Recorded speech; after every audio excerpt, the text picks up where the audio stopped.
Tonight we're going back. Not 100 years, not 1,000, but 10,000 years. The year is 10,000 BC. The world as you know it does not exist. There are no countries, no borders, no governments, no steel, no beds, no phones, no mercy. Tonight, you're not you. You are someone, something else entirely. A single human among thousands of miles of howling wilderness, ice-carved landscapes, and prehistoric beasts that would gladly rip the sinew from your bones just to see the steam rise from your guts in the cold morning air. And you just woke up in this world. Now tell me, friend, where are you listening from? And what time is it for you, right now? Are you tucked into your bed in a warm little room somewhere, wrapped in cotton sheets, surrounded by the quiet hum of a peaceful world? Good. You're going to need that comfort, because what you're about to hear might shake it. Go ahead, take a second to like this video if you enjoy dark history, click subscribe if you love time travel through storytelling, and leave a comment below with your country and your local time. Let's see where in the world our tribe is listening from tonight. Because by the end of this journey, you'll be grateful you live in the present. This is the story of why you wouldn't last a week in 10,000 BC. Chapter 1. Where are you and who are you? You wake up with your face in the dirt. The air is cold, damp, and smells like ash and earth. Your back aches from the hard ground, your skin itches from lice, and your breath forms a pale mist in the gray dawn. You're not in a bed. You're lying beside a few others, men, women, and children, curled under tattered hides of deer and woolly beasts. The fire between you long faded into a smear of glowing embers. There's no mattress, no pillow, just bones and bark and rough furs that stink of smoke and sweat.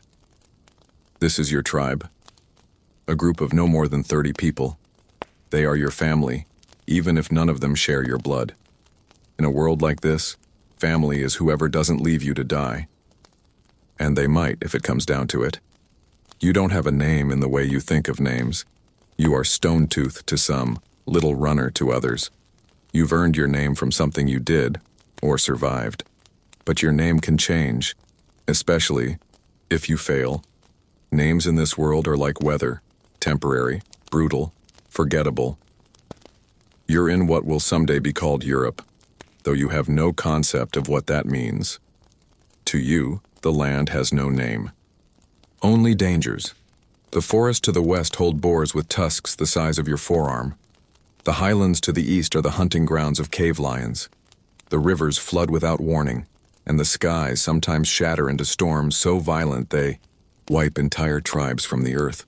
Your tribe has no permanent home. You follow the herds, the seasons, the sun.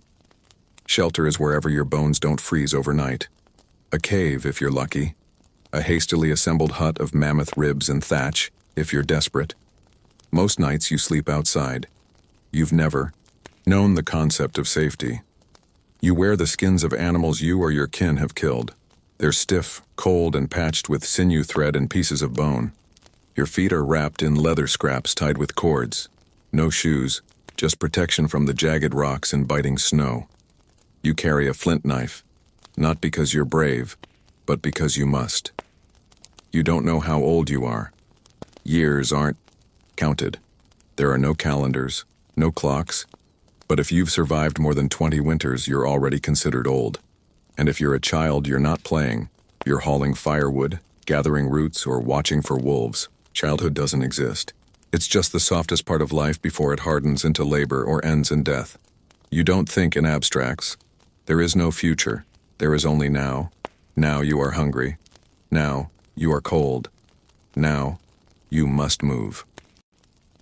The tribe stirs around you. Grunts and whispers in a language lost to time, simple, primal. Half of it is gesture, the rest is breath and tone.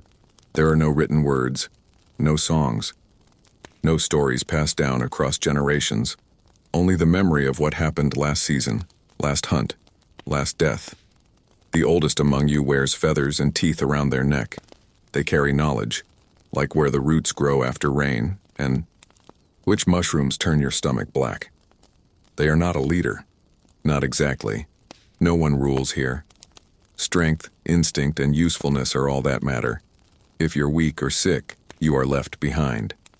There is no sympathy in survival. So, where are you? You're standing barefoot in a hostile land with no map, no language, and no fire. You don't even have a word for you. But one thing is certain. The world does not care about your survival. You are small. You are meat. And your week has only just begun. Chapter 2. Your morning routine will kill you. There is no gentle alarm clock, no coffee brewing, no warm bathroom light. Your morning begins with the bitter bite of cold air as your skin greets the dawn like an open wound. You stir slowly, shivering beneath a fur that once belonged to something with horns and fury. Your body aches. Not from a workout, but from sleeping directly on the frozen ground, where the cold creeps into your bones like smoke under a door. Your bladder is full, but there is no toilet, no privacy. You rise, barefoot, and limp toward the edge of the camp, stepping over sleeping limbs and half-buried tools. The grass crackles with frost, steam coils off your skin. A few meters away, you squat behind a bush and relieve yourself, eyes constantly scanning the tree line. Why? Because wolves watch, they smell. And for a few exposed seconds you are vulnerable. There's no toilet paper. You use a flat rock, or dried moss if you're lucky. The wrong plant can mean days of agony, rashes, burning, infection. There is no doctor, no ointment, just hope and pain. Now it's time to wash up, which means freezing water from a stream. There is no soap, no towel, no mirror. You scoop handfuls of icy water over your face, scrubbing with ash and sand to clean off yesterday's grime and the stink of sleep. You inhale sharply as the water hits your chest. Your skin protests, turning red and raw. A nearby girl is screaming, not in fear but in pain. She has lice. Again. A woman, maybe her mother, maybe not, is using a sharp bone to scrape the lice from her scalp, cracking them between her fingers. The girl whimpers, her eyes dead to comfort. Your hands are still shaking. Because you know, just like everyone here, the most dangerous part of waking up is not a predator. It's infection. One scratch, one cut, one bite that turns red and warm. That's all it takes. You've seen it before. A man, strong and laughing one day, shivering and vomiting the next. His wound turned black. His arm swelled like a log. He died 3 sunrises later, teeth clenched, eyes bleeding. And yet, you continue. Because this is your morning. You must check the traps, collect firewood, rebuild the fire, sharpen your stone, guard the children. There is no luxury here. No pampering. You don't get to stretch and yawn and scroll. You get to survive or die trying. Chapter 3. Breakfast is a battle. Hunger. It's not just a feeling, it's a condition, a state of being. You wake up with it, go to sleep with it. It curls in your belly like a coiled snake, always ready to bite. Breakfast isn't a guaranteed meal. It's a quest, a gamble. And this morning, the gods are cruel. The night traps are mostly empty. One is snapped shut on nothing but air. Another has caught a squirrel. Tiny, bloodied, barely a mouthful. The tribe's best hope is a half-rotten haunch of meat scavenged from a carcass a few days ago. It's gray, already turning.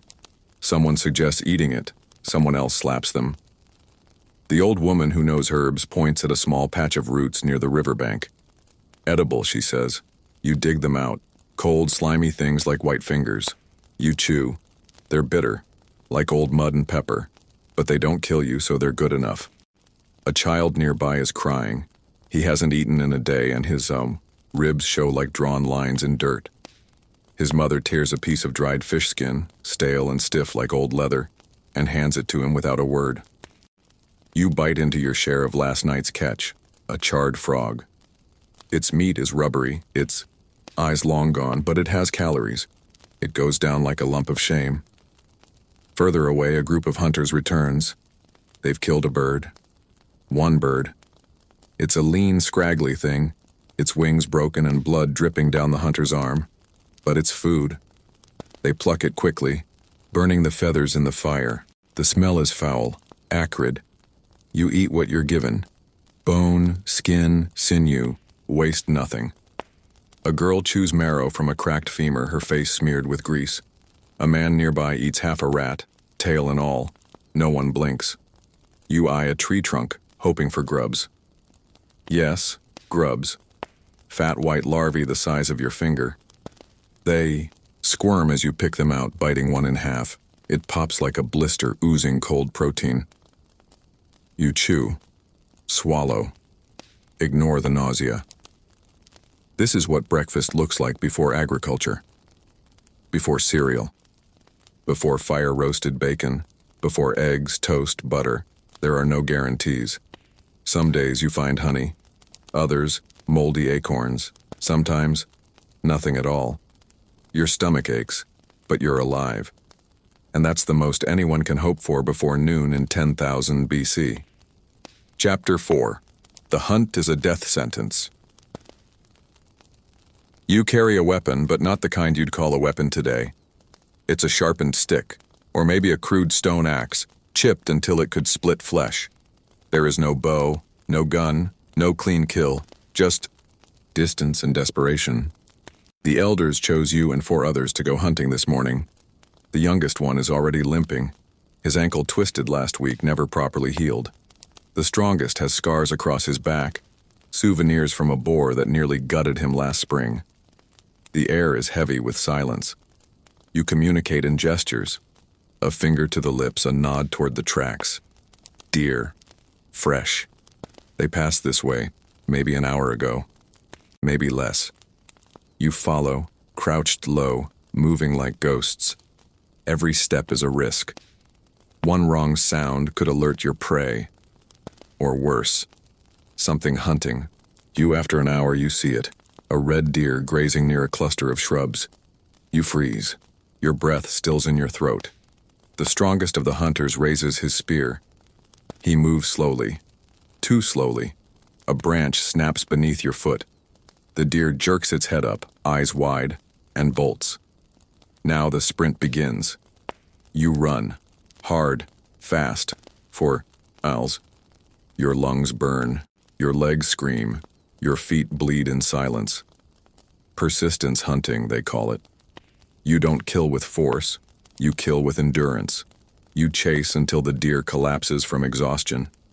But today, the deer outruns you. Hours pass. The sun rises. Your mouth is dry, your throat a desert. You've had no water, no food, just hope and habit. You finally stop, breathless, defeated. And then you hear it. A growl. Not from a deer. From the bushes behind you. Your heart drops. A cave lion? A bear? A pack of wolves? The others hear it too. You retreat, slowly. Eyes wide, weapons raised. The brush stirs. But nothing comes. Not today. You live, but you return empty-handed. And that is almost worse than dying. Because when the hunt fails, the people go hungry. And when the people go hungry, they turn on each other. Tonight the fire will burn low. Bellies will grumble. Eyes will glance sideways. The child that cries too loud might be given less. The old woman with shaking hands may not be fed. Because every hunt is a gamble. And you've lost. Chapter 5. What happens when you get sick? It starts small, a sore throat, a little fever, maybe a cut that isn't healing right. But in 10,000 BC, that's a death sentence. You lie near the fire, sweating through layers of furs. Your skin is hot, then cold, then hot again. You can't. Keep food down, your vision swims, the shaman comes, not a doctor, not a healer. Just a man who knows which plants don't kill you when you eat them. He mutters over your body, smearing ash across your chest. He shakes a rattle made from bones and dried berries. He waves smoke over your face, chanting in tones that sound like wind and thunder had a child. He gives you a drink. It burns your throat. A mixture of herbs, honey, maybe something fermented. You choke, vomit, cry. The tribe watches from a distance. No one wants to get too close, because if you're contagious, you are a threat to everyone. Your mother, if she's still alive, might bring you water, but she won't touch you, not with her hands, not with her lips. There are no antibiotics, no penicillin, no sterilized bandages, just fire, spit, and the mercy of your immune system. If the fever climbs, they'll carry you away. To the edge of the camp, they'll build a small fire nearby, not to comfort you, but to mask the smell. You will sweat, tremble. Your joints will seize like rusted hinges. Your breath will grow shallow. And if you live, you'll be weaker, slower, scarred. If you die, they'll burn what you touched. They'll move the camp. They'll pretend your name was never spoken. Because sickness isn't just a tragedy in the Stone Age. It's a liability, a contagion, a whisper of death that can take the strong with the weak, the young with the old. You cough again. Something thick and dark leaves your mouth. Your eyes flutter, and you realize even dying takes energy, and you're too tired to even do that right. Chapter 6. Death is everywhere. There is no graveyard, no headstones, no soft hymns, no comfort, just a body and a choice. You wake one morning to find her cold. She's curled on her side, eyes half open, mouth parted like she was still trying to whisper something. Her fingers are stiff. Her skin has turned the color of ash. She is 16, or maybe 30. It's hard to tell in this world. Time isn't kind. Neither is life. The tribe gathers silently. There is no wailing. Grief is dangerous. Too much sadness, and you look weak. Too much weakness, and you're a burden. They lift her body on a litter made of birch branches and hide. She is wrapped in fur. Nothing else. There is no time to keep her. No ice to preserve her. Death smells quickly. At the edge of the forest, they build a pyre. The shaman mutters. A spark is lit. You watch as the flames rise. You tell yourself the smoke is rising to the sky, that it carries her to something better. But deep down, you know, there is no better, only gone. If you're lucky, someone dies quickly. A sow, clean wound, a fast fever, a quiet night. But often it's slower. A man limping from a crushed foot steps wrong on a stone. His ankle snaps. He lies in the mud howling. His wound festers. He can't hunt. He can't walk. They give him 3 days. Then they leave him behind. You don't speak of him again. Even now, you can still hear him crying out. Not with anger. Not with fear. With shame. Because to die in this world is not just the end of life. It's a failure of usefulness. Death is not sacred here. It is a constant presence, an expected outcome. You walk through camp, and the signs are everywhere. The Ichai's half-buried skull behind the tree line. The old woman with one eye who hasn't spoken since her son was dragged off by wolves. The infant bundle, wrapped in furs, lowered into a pit before it ever had a name. No eulogies. No names on paper, just ash, bone, silence, and a lingering fear in the back of your mind. You could be next. Chapter 7. Children don't last long. A child is born, not in a hospital, not in a bed, on dirt, on cold stones, between screams, and blood and leaves. The mother bites down on a piece of wood to keep from drawing predators. No anesthesia, no nurses, no sterile instruments, just pain.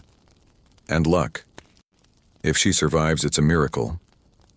If the baby cries, it's another. But don't celebrate yet. Because in the Stone Age, birth is only the first test. The baby's skull is soft. Its lungs are weak. Its immune system is little more. then a gamble. And the world it enters? It is not made for softness.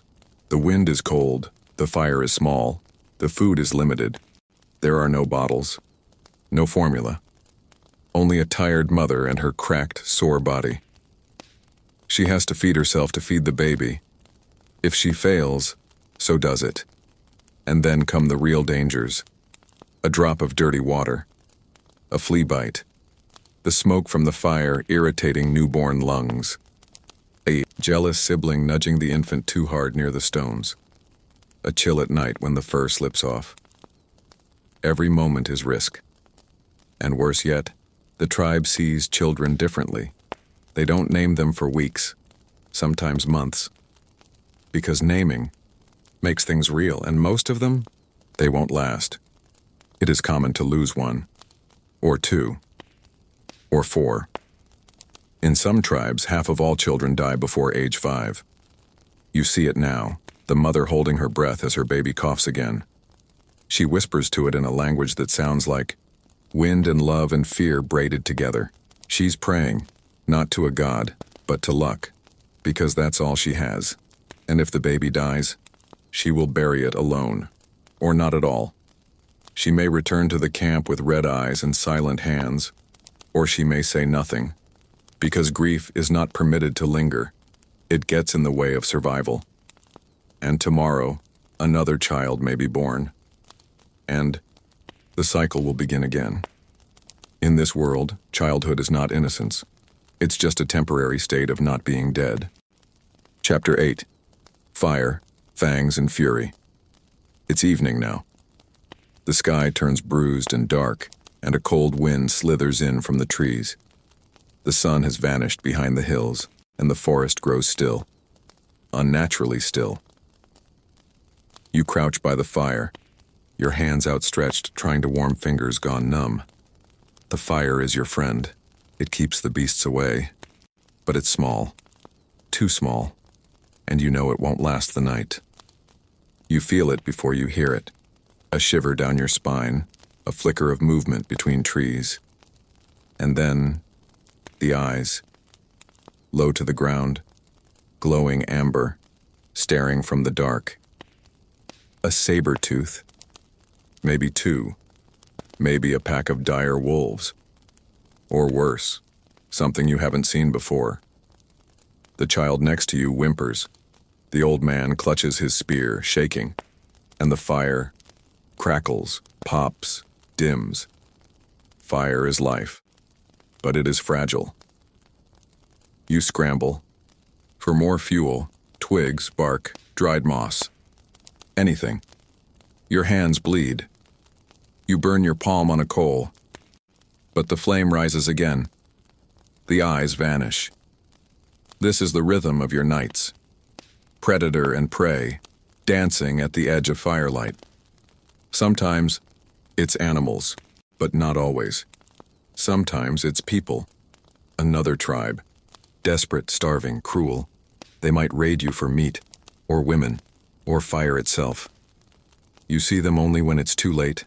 A body collapsed by the fire pit, throat cut. The trail of blood leading into the woods. The torches in the distance, glowing like red stars. You try to fight back. Spears, stones, firebrands, screams, but you're not trained. You're just hungry, just afraid. And if you survive the night, you rebuild again and again and again. This is not civilization. It is the edge of extinction lit only by fire and fear. There are no walls, no laws, only teeth, claws, spears, and fire. And even fire can betray you. Sometimes it sparks too high. Catches a hut, a tree. Fur blanket, and then the whole world burns. You've seen it before, you'll see it again, because here, at the dawn of humanity, the night does not forgive. And nothing is ever safe. Chapter 9, Sleeping with one eye open. It's late, the fire is low, your body aches, your stomach growls, but you dare not sleep too deeply. Sleep here is not rest, it is risk. You lie beside the others, pressed shoulder to shoulder on the cold earth. A thin fur blanket over all of you. The wind whistles through the trees. The fire flickers. Someone coughs. The child to your left whimpers in her sleep, clutching a carved bone doll. You try to close your eyes, but your ears stay open. Because you've learned the hard way. Most attacks don't happen when you're alert.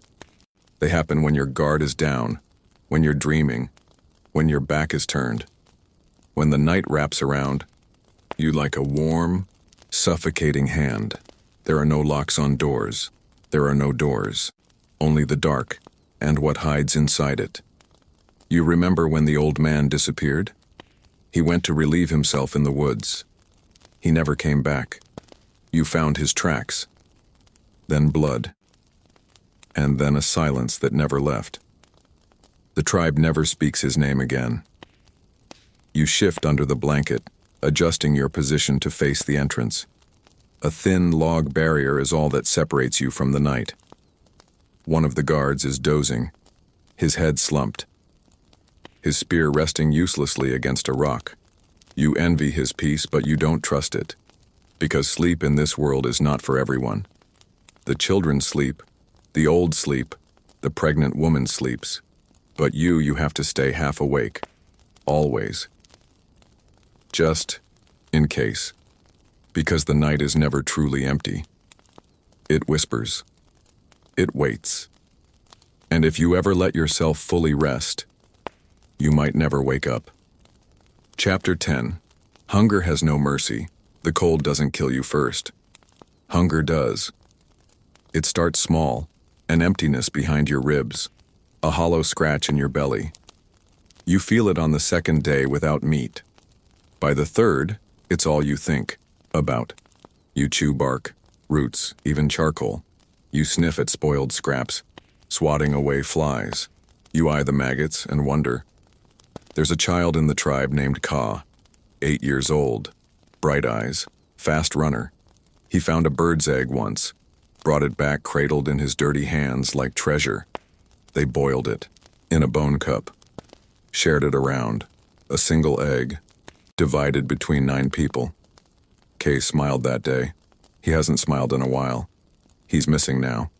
You're told he wandered off, looking for berries. But you remember the glances, the quiet meeting, by the fire, the silence that followed. That night, someone roasted something in a pot, thick and red. You didn't ask. You were too hungry. You ate.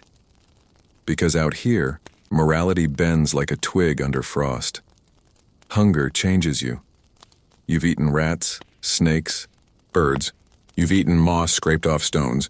You've boiled leather and sucked on bones. Once, when game was scarce for 3 weeks, you found a dead aurochs, already bloated, swarmed with insects. You ate it anyway. 2 people died of the sickness that followed. One of them was your brother.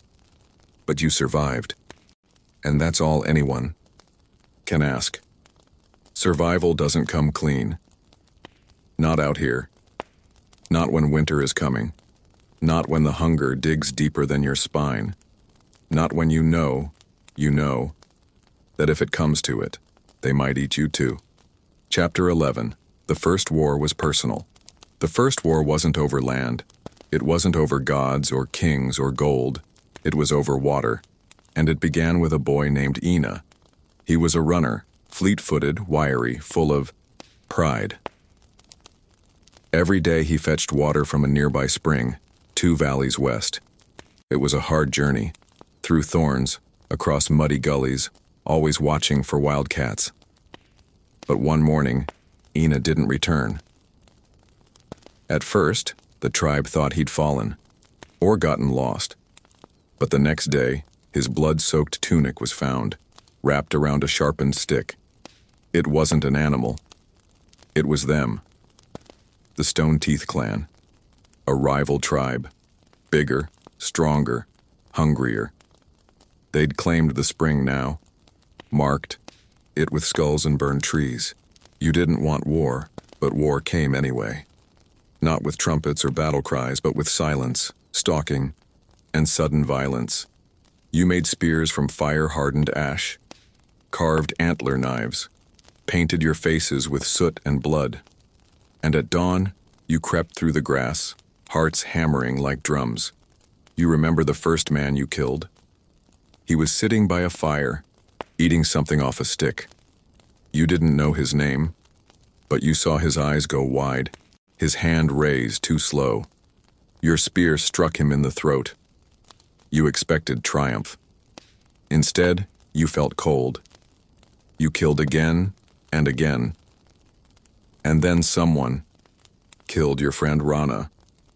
You watched her scream, crawling, as blood soaked the earth.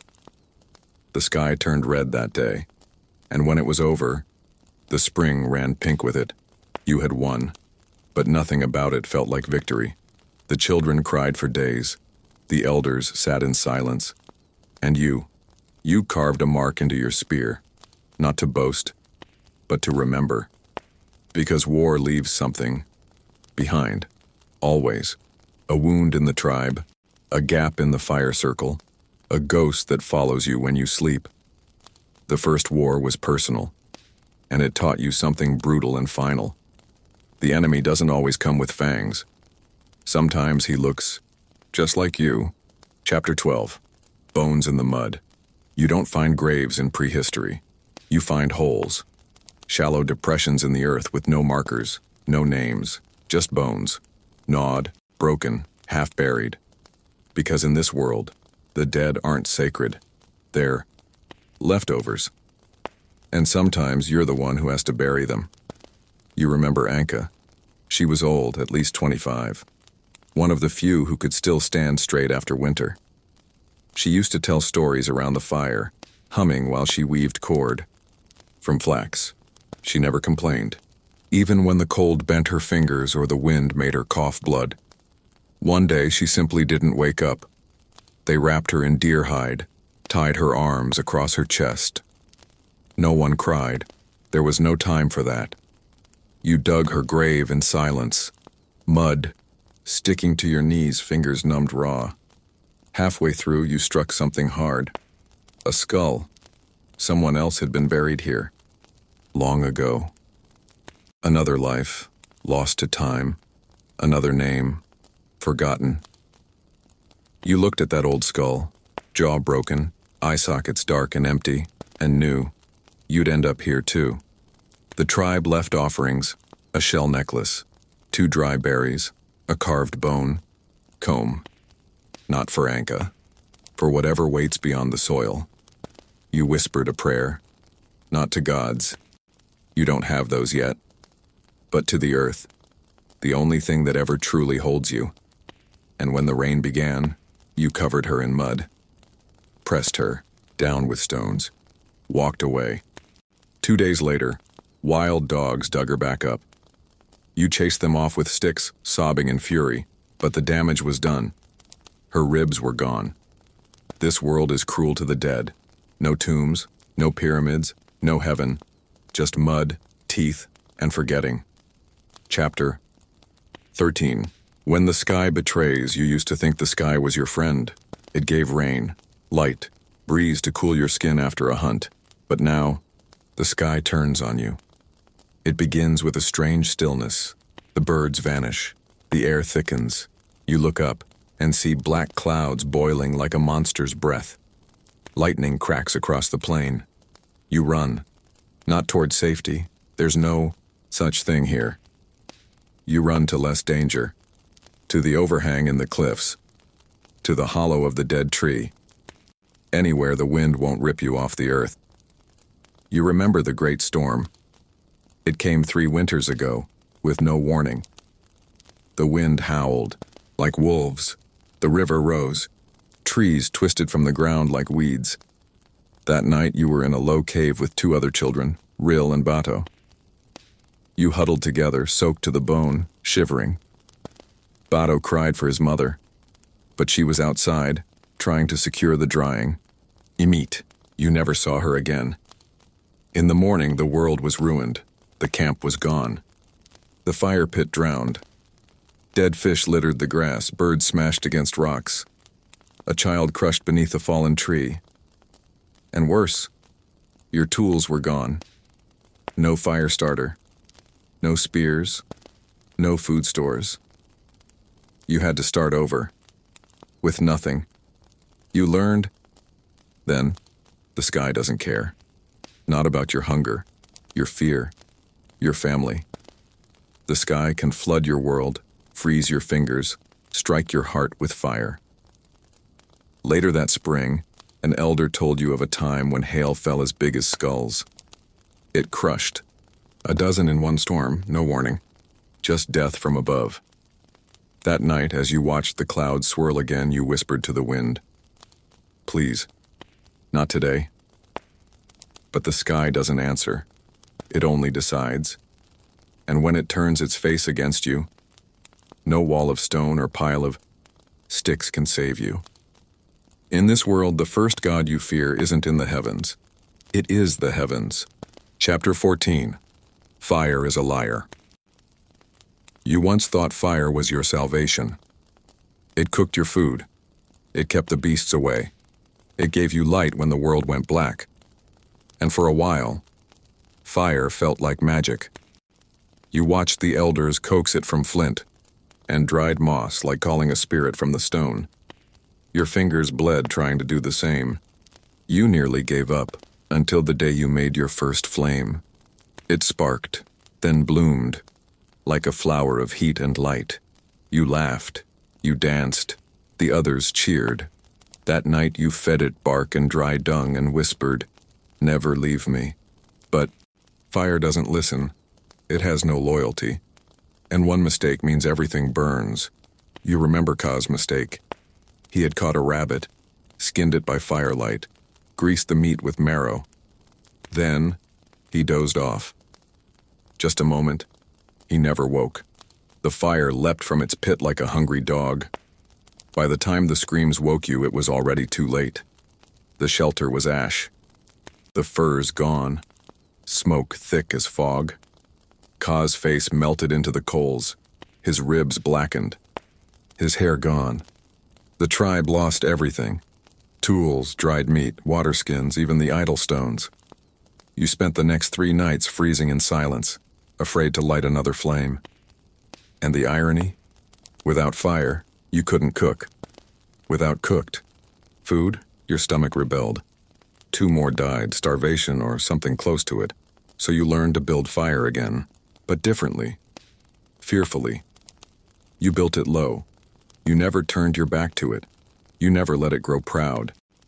Because fire is not your friend. It is hunger itself, beautiful, useful, and always waiting to betray. You understand now.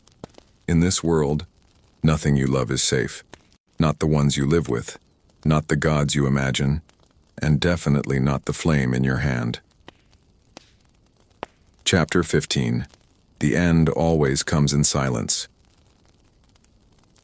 It doesn't come with a scream. It doesn't come with thunder or blood. Sometimes, the end of a life here comes quietly, like Tallo's death. He wasn't old, maybe 18, strong, laughed often, could climb the tallest birch to fetch honeycombs no one else dared touch. But the cough came in winter. At first just a whisper in the night, then louder, then bloody. You tried everything. Boiled roots, bone broth, bear fat, bark. The elders whispered over him. You sang to keep the spirits away. But he grew thinner and quieter. Until one night the only sound left in the cave was the fire and his breath. Then not even that. No beast. No battle. No storm. Just stillness.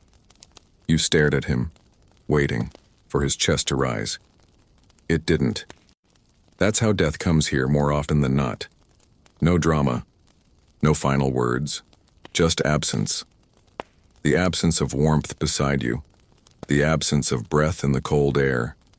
Even when someone wanders off into the snow, you don't always see it happen. Sometimes they vanish in the fog, sometimes they just don't come back. You ask yourself, was it the meat we ate? Was it the water? Was it me? But there are no answers. Because this world doesn't give you closure. It just keeps moving.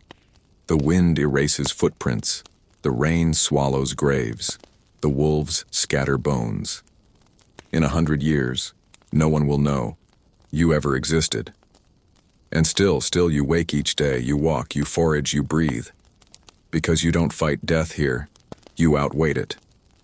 That's the great secret of this brutal, beautiful life. You don't live to conquer. You live to endure, till one day you don't. Chapter 16. First Gods, Last Breath. They weren't gods the way we know them now. Not yet. No thrones, no thunderbolts, no names etched in stone. Just shapes, faces in the bark, eyes in the storm, voices in the dark that whispered when the wind grew wild. And we believed, because we needed to. You remember the night of the fire sacrifice. The tribe had lost 2 children to a sickness with no name. One of them was Bera, your cousin. She was 5, and used to sleep clutched to your arm like a pup. After she died, the elders said the air had turned angry, that the spirits were offended, that something had to be done. So they built a circle of stones. In the center they burned her toys, her carved wolf, her feathered comb, the tiny sling she'd learned to use. You were told to stay quiet, not to cry, to breathe in the smoke and feel her spirit rise with it. Then the elder, old Rack, stood over the fire and sang, "Smoke for the sky, bone for the earth, ash for the river, and voice for the wind." It wasn't a god he was speaking to, not yet, but it was the beginning of ritual, of worship, of the aching need to believe someone is watching, that death means something. Later, when the rains came and the sickness left, the people said it had worked. They called Bera the little wind and placed her name in the chants, the first spirit child. And slowly, the world around you filled with gods. The river god who takes those who fall in, the moon god who weeps when the deer are gone, the fire god who accepts your offerings and asks for more. They didn't have temples. They had fears. And that was enough. You didn't love them. You were afraid of them. But in a world of wild teeth and endless silence, fear is the first thing that teaches you to look up. And that is where the gods are born. Chapter 17. The Birth of Memory. This chapter isn't about hunting or storms or gods. This is about the one thing that makes us different. Memory. Not the kind that fades when the fire dies, but memory that lasts. That is carved. You're in the cave now. Deep. Where the air smells like stone, and the world outside might as well not exist. A boy beside you, Noro, is grinding red ochre against a flat rock. He dips his fingers into the paste and presses his hand to the cave wall. One, then another, then a line of them. You ask why. He shrugs and says, "So they'll know I was here." He means the others, the ones who will come after. He means you, even now, watching from the future. You don't know it, but this is the beginning of history. Not writing. Not yet, but something more powerful, marking time. That night the elders paint too. They draw the hunt from earlier, elk with spears in its side, dogs lunging, men running. You recognize yourself in the stick figure with the broken leg. You laugh.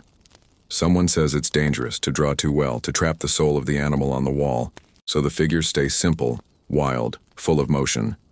But the meaning is clear. This is your story, and the stories of those before you. You remember Rav, who died trying to tame fire. You draw him with a circle around his hands. You remember Tallow, who never woke up. You place him near a sleeping wolf. You remember Bera. You draw a small spiral beside the moon. That night, when you sleep beside the painted wall, you feel a strange comfort, like the shadows know your name, like death is no longer disappearance, but remembrance. This is how it starts. Not with books, not with kings, but with fingers, stone, and firelight. And one message. We were here. Chapter 18. The Last Winter. It wasn't always cold. Not like this. There was a time the trees still bore leaves and rivers ran freely, but something changed.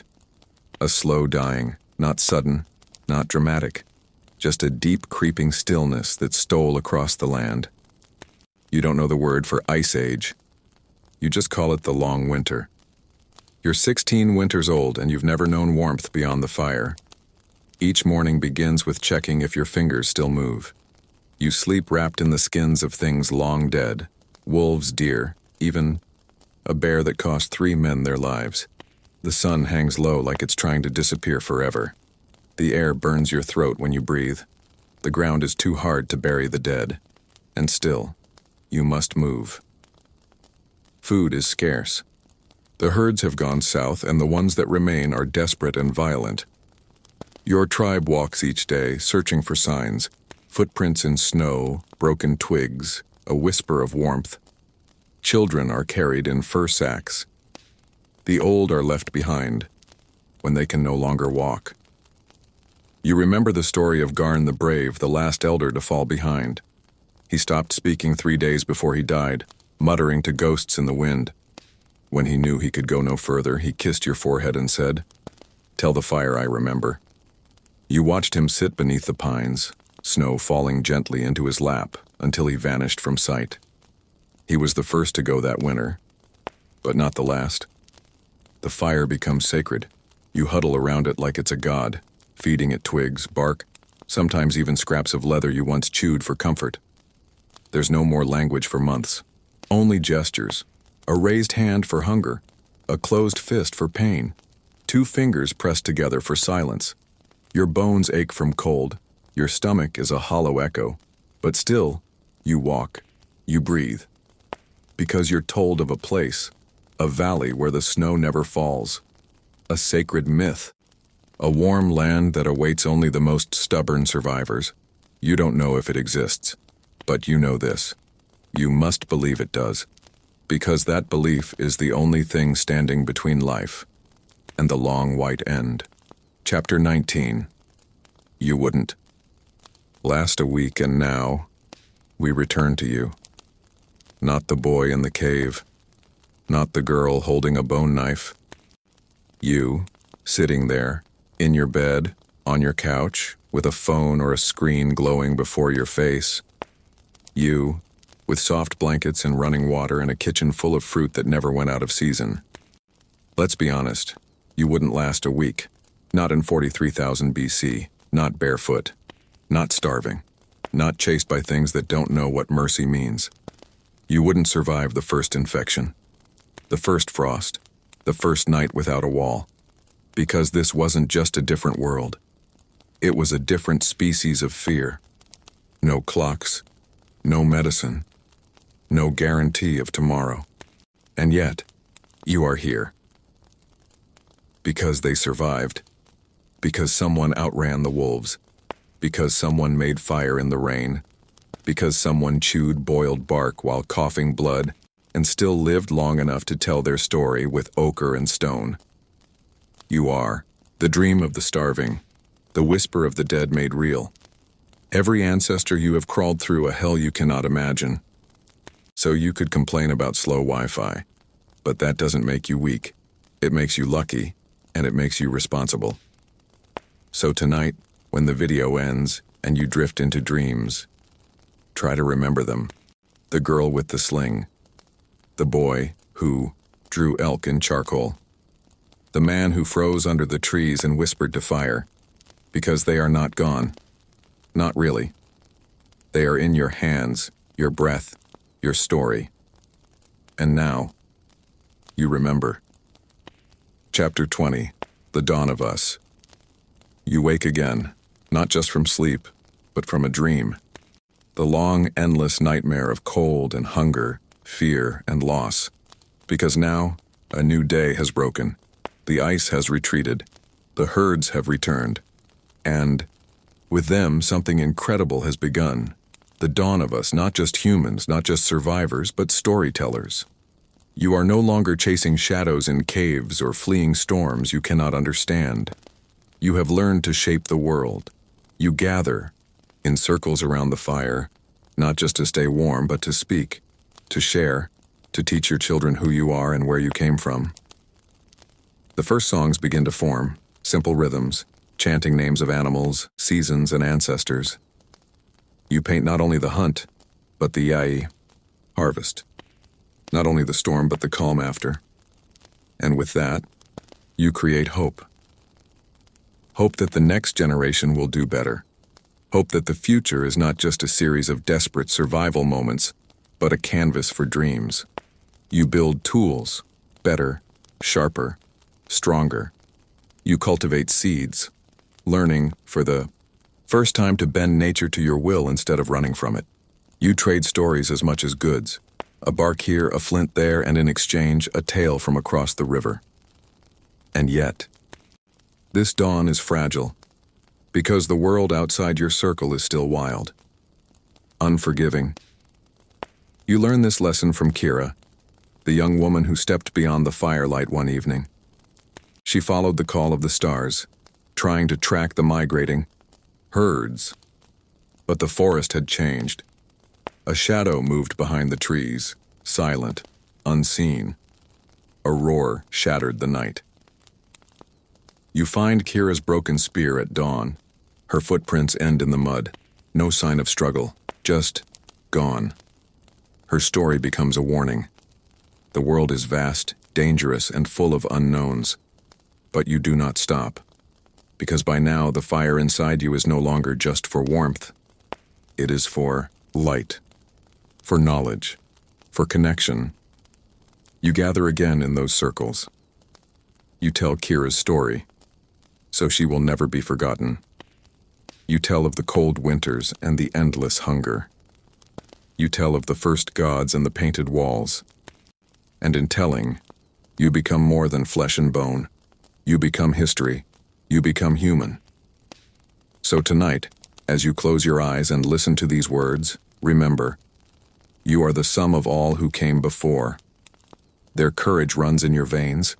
Their stories live in your heart. And this is just the beginning. Thank you for traveling back in time with us. Remember your ancestors. Remember yourself. Like, subscribe, and share to keep the story alive.